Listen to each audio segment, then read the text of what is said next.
Hi, how are you? Better than I am, I'm betting, but I'm not complaining. And I'll tell you what's going on here in just a minute. I'll show you what's going on here in just a minute.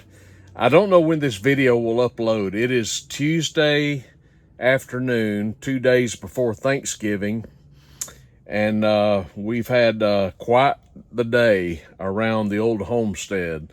And I'll show you what I'm talking about here in just a minute. I have been so busy with work, and I don't know when that's going to let up, but I want to talk about what's happening in the country before I tell you what's happened with us and show you what's happened with us. Somebody was asking me what I thought about Trump and specifically Marjorie Taylor Greene. And I want to talk about that for just a minute, just to tell you that I am thoroughly and completely disgusted with Donald Trump. And there's just no other way to put it.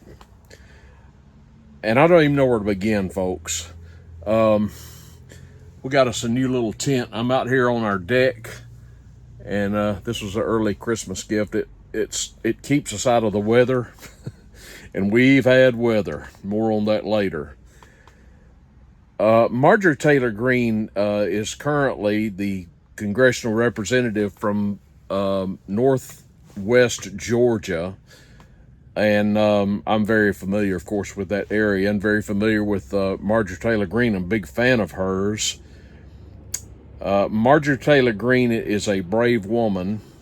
Sadly, she has announced that she's leaving Congress after these relentless, juvenile, boorish, sophomoric, junior high locker room attacks from this man-child of a president. Now, I voted for Donald Trump. Everybody knows that. If the election were today and it were Trump versus Kamala Harris, I'd vote for him again because we had no choice. But I am thoroughly disgusted with Donald Trump for several reasons. I want to touch on a couple of them right now. There are no better members of Congress than Marjorie Taylor Greene, who is leaving now, and Representative Thomas Massie of Kentucky, and Rand Paul. These three people specifically are, to me, the epitome of MAGA. Now let's talk about MAGA for a moment. Make America Great Again. What does that mean anymore? I guess it's up for definition or redefinition. I would call myself MAGA, Make America Great Again, or the connotation, as far as I was concerned, was always America first. Obviously, I want the president, the vice president, any senator, any congressional, anybody that's in government to have the mentality that their objective is to do things which place America and the American people first. We have not seen a lot of that lately, as you know. Nobody upheld this principle of America first more so than Marjorie Taylor Greene and Thomas Massie. They are the epitome, to me, of MAGA, yet it is Thomas Massie and Marjorie Taylor Greene and Rand Paul who are suffering these relentless attacks from a man who vowed to us that he was going to go to Washington, make America great again, and drain the swamp. Instead, he has surrounded himself with members of the swamp, such as his doorkeeper. That's where it starts, Susie Bush Wiles, his attorney general, Pam Bush Bondi, and people like Lady Lindsey the Lush McCain Graham, the senator from South Carolina, who Trump is who absolutely destroyed Trump heretofore. He's no lover of Donald Trump. And Donald Trump has absolutely joined ranks with the neocon extraordinaire, Lady Lindsey Graham, There's a man running for the Senate against Graham in South Carolina. His name is Paul Dans, D-A-N-S. He is a wonderful candidate. I really hope that he wins. I predict that Donald Trump is going to face an electoral backlash and an utter humiliation in the 4th District of Kentucky, because I predict right here and right now Thomas Massie is going to be reelected overwhelmingly in his district. I don't know what's going to happen in Georgia. Marjorie Taylor Greene is leaving, but these people upheld the very things that the people who voted for Donald Trump wanted to see, yet Donald Trump is attacking them mercilessly and childishly, calling them everything but a child of God, as we say in the South. He has gone so far, folks, as to attack Thomas Massie's marital status, if you will. Some of you may know that Thomas Massie became a widower last year. About a year and a half ago, unexpectedly, his wife died, Rhonda. They were childhood sweethearts. They were married for, 30-something years. And Rhonda fell ill, and she succumbed to her illness, and she died. Very sad. Very sad. About a year and a half later, Thomas Massie has remarried. Now, I don't know how you feel about that. You may find that questionable or objectionable. I don't know why anybody would. When he posted on Twitter, X, that he had remarried and he showed a picture of his new bride, I replied to him, "Congratulations, I wish you every happiness," which is what you should say to someone like that. Even if you don't agree for whatever reason, if you don't agree, I'd just say keep your mouth shut. Donald Trump instead attacked Thomas Massie and questioned his remarrying so soon to his new bride, which just blows my mind. Donald Trump, of all people, questioning someone getting married. A lot of people attack Thomas Massie. Laura Loomer, who I have no love lost for. Mark Levin, ditto that. These Israel First people attacking Thomas Massie for getting married again.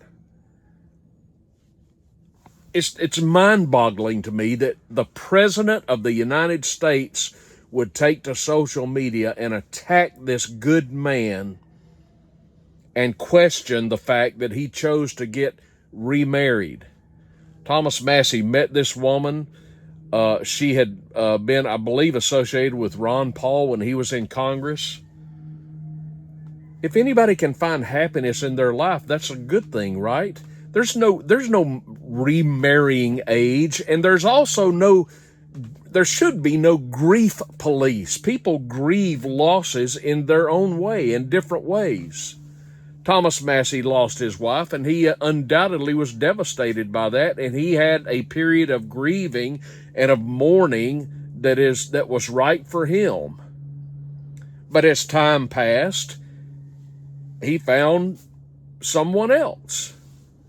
There's nothing wrong with that. There's nothing illegal about that. There's nothing unethical about that. There's nothing immoral about that. You know, it might not be what you would do were you in his position. It might not be what I would do were I were in his, but then again, maybe we would. Who knows? The bottom line is it's nobody's damn business what Thomas Massie does, whether he marries or remarries or whatever. And it is so insulting. It is so degrading that the President of the United States would sink to these depths. It is unconscionable to me, and I am disgusted with this man right now. Disgusted. And I'm going to tell you, Donald Trump is lose. If the election were today, he'd lose, because the independent swing voters are the one who put him into office, and it's these people who are watching what Trump is doing, and they're upset with him, not only for things like this, but also because I was going to make just a separate video on this, but I'll cover it right here and now. as I observe the state of the Republican Party right now, folks, it seems to me that there is a division within the GOP right now, and it is more so along the lines of a politician's allegiance to America or to a foreign nation, specifically Israel, of course. I've talked about this before, how the vast majority of American elected officials are basically being bankrolled by AIPAC, by the Israel lobby. They are bought and paid for by Israel, our leaders, our politicians. This should be troubling to every single American, and it's not just about Israel per se.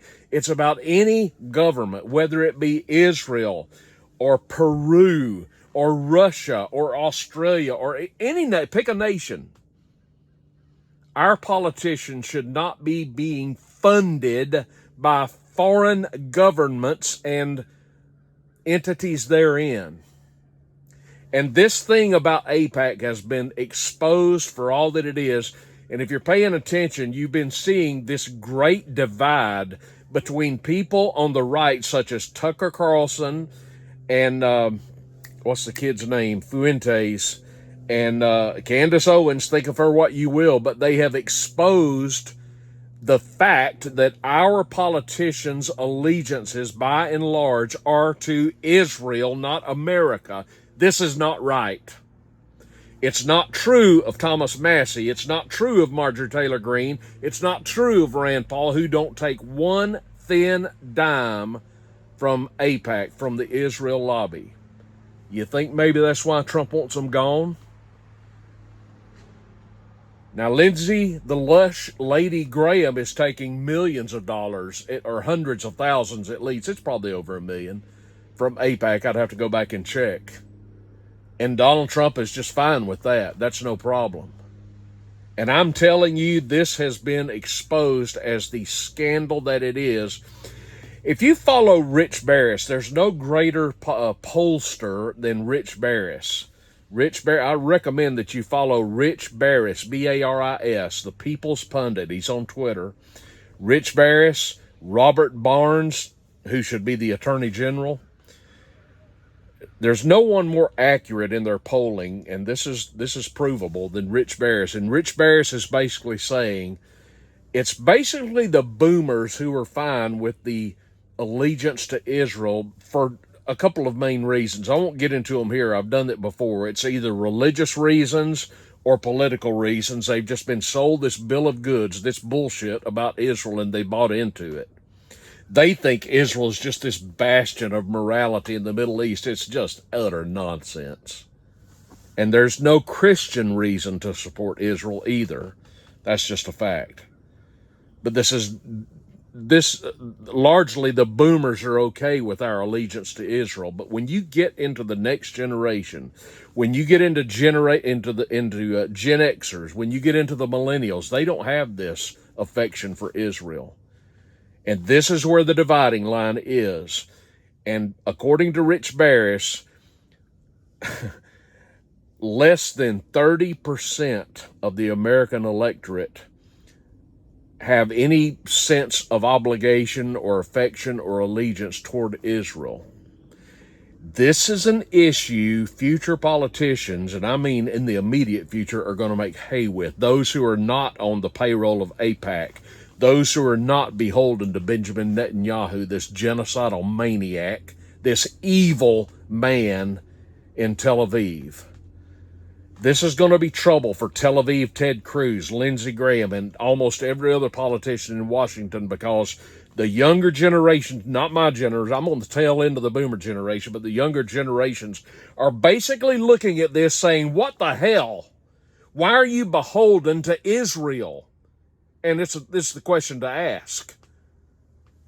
So I am happy to see this development. And unfortunately, Donald Trump is not paying attention to the poll numbers. And this man is in trouble. And he ought to be in trouble. Now, I'm very curious to see where Ted Cruz is going to fall with all this, because he has, of course, undoubtedly presidential aspirations. He is the natural successor to Trump. But I'm going to tell you, folks, if J.D. Vance wants to be elected president, he's going to have to separate himself from Donald Trump when the time is right. He's going to have to disavow so many of these things Donald Trump has been doing and saying. J.D. Vance knows that people like Rand Paul and Thomas Massie are good people. He knows this. He knows that Lindsey Graham, the lush Lady Lindsey Graham, and Ted Cruz, he knows these are... Ted Cruz, by the way, is apparently going to run for president again, and all I can say is run, Ted, run. Run, buddy. Run. Because we need to have this thing... It's like... you're a kid in school and you're getting bullied, and sooner or later you're going to have to step on the playground and just have it out once and for all. And that's where we are politically. We're going to have some politicians who are running for office who are not beholden to Israel, and they're going to make hay with this issue in future elections, and they're going to be on the winning side. And that could be Democrats or Republicans. They got to decide. If I were running for elective office, I would make hay with this issue. I would make it clear to the voting populace, I'm not taking one thin dime from any foreign entity, including Israel. I am beholden only to the voters who put me into office. That's what we should be hearing. Donald Trump can't say that. Lindsey Graham can't say that. Ted Cruz can't say that. The vast majority of politicians inside the Beltway, Democrat and Republican, can't say that. They're all bought and paid for. They walk around at these cocktail parties with lanyards around their neck with a card with a QR code on it where lobbyists can just scan it. I'm telling you the truth. I know a congressman that told this story recently. He said they literally walk around these cocktail parties where lobbyists are scurrying about. They've got cards with QR codes on the card where a lobbyist can just scan their code and say, okay, we'll put some money in your account.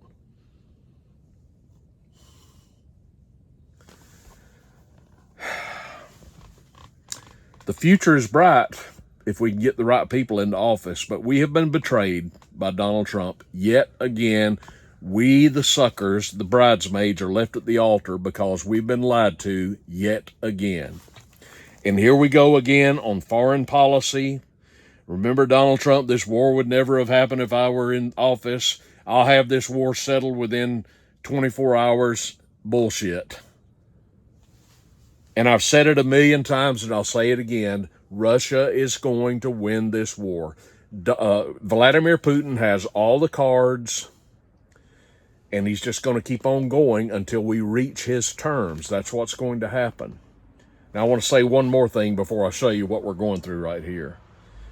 There has been an outrageous assault on the Orthodox Church by an American politician by the name of Joe Wilson. Now, in Orthodox Christianity, we have several dioceses around the world. We have the Greek Orthodox diocese. We have the Serbians. We have the Russians, Jerusalem, and on it goes. We have all these sees around the world.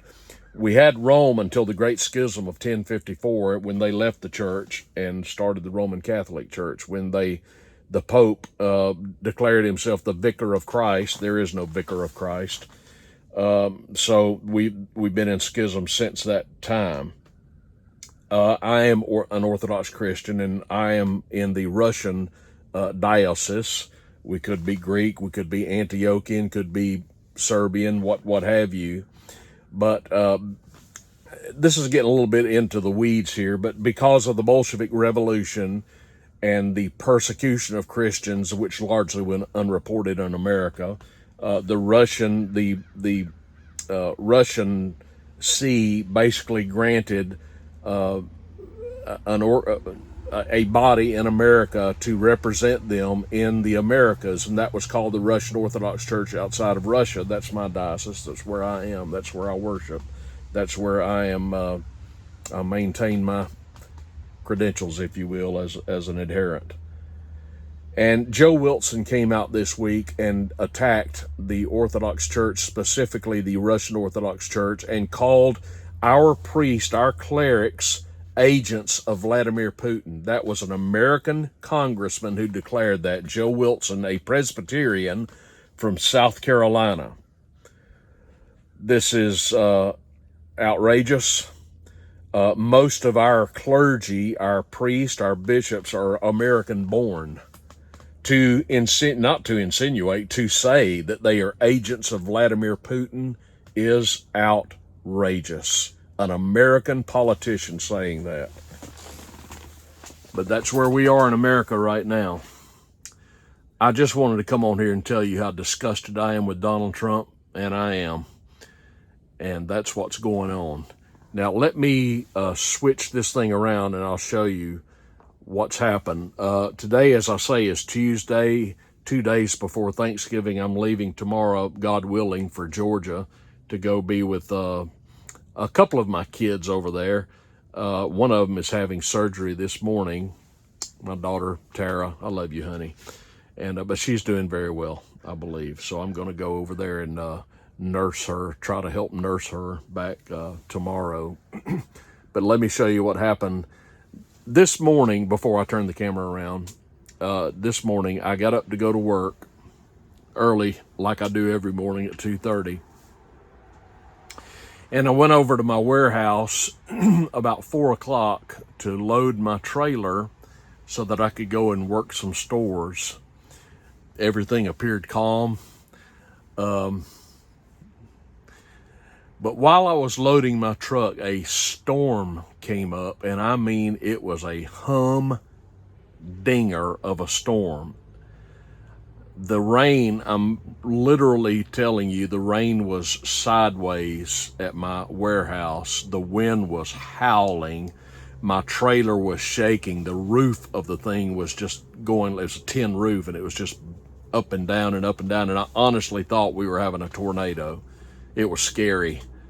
The rain was just relentless. It was unbelievably heavy, and the winds were incredibly strong. And we were on the front edges, I found out later, of a storm that's moving through the south. And behind this storm is some extremely cold temperatures we're going to have to deal with here in the next couple of days. So I waited for things to calm down a little bit, and about 4:30, I got a call from Marina, and I thought, I'll bet this isn't good. And it wasn't good. So I'm going to tell you what happened. I'm going to show you what happened here at the house this morning. Okay, let me get up and I'll show you the carnage.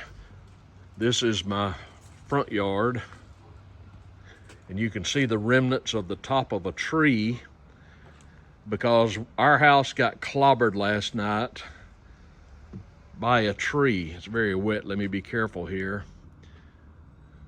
And this is what happened. Let me walk around and I'll show you. The insurance company has already been out. They're sending out a crew to start. They're going to come out today, and they're going to put a tarp over the house, the affected part of the house, because we have a terrible leak in 2 rooms of the house.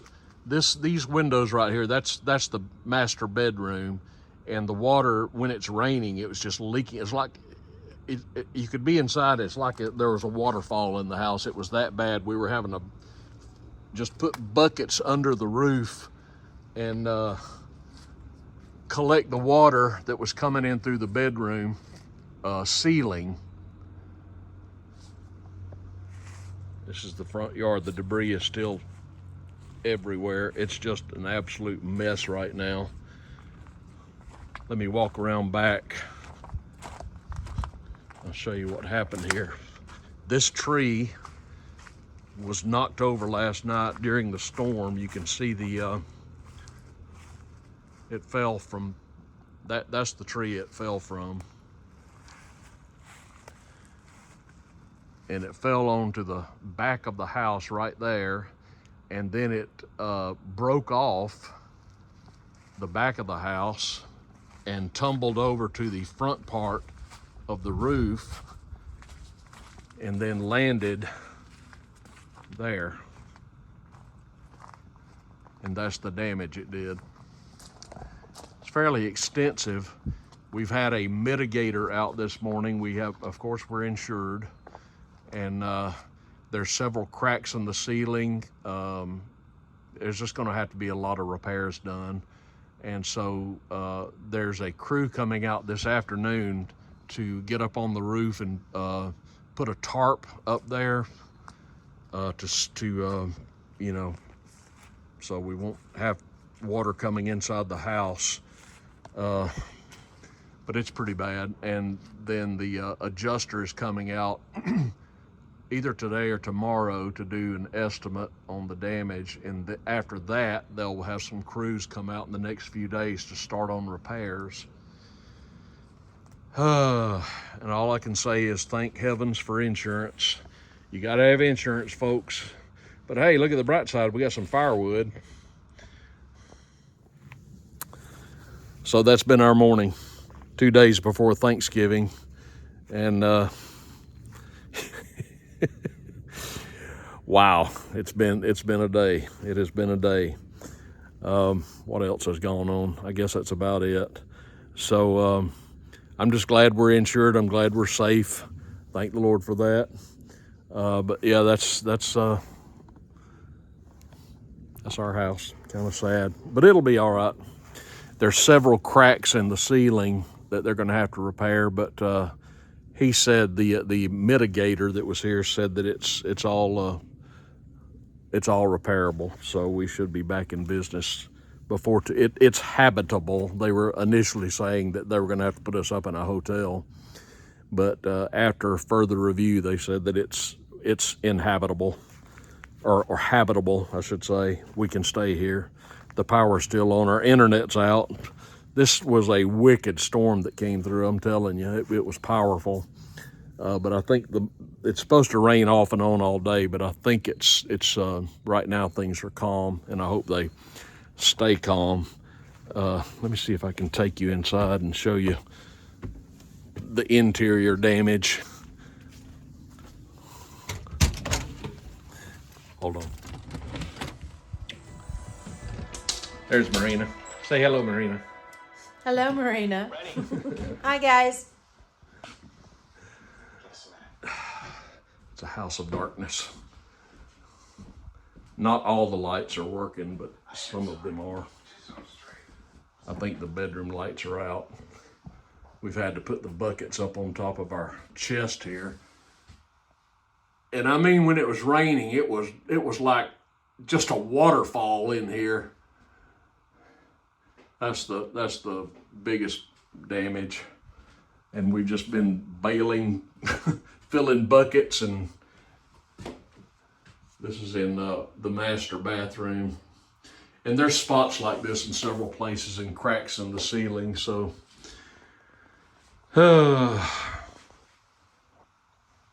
we'll survive.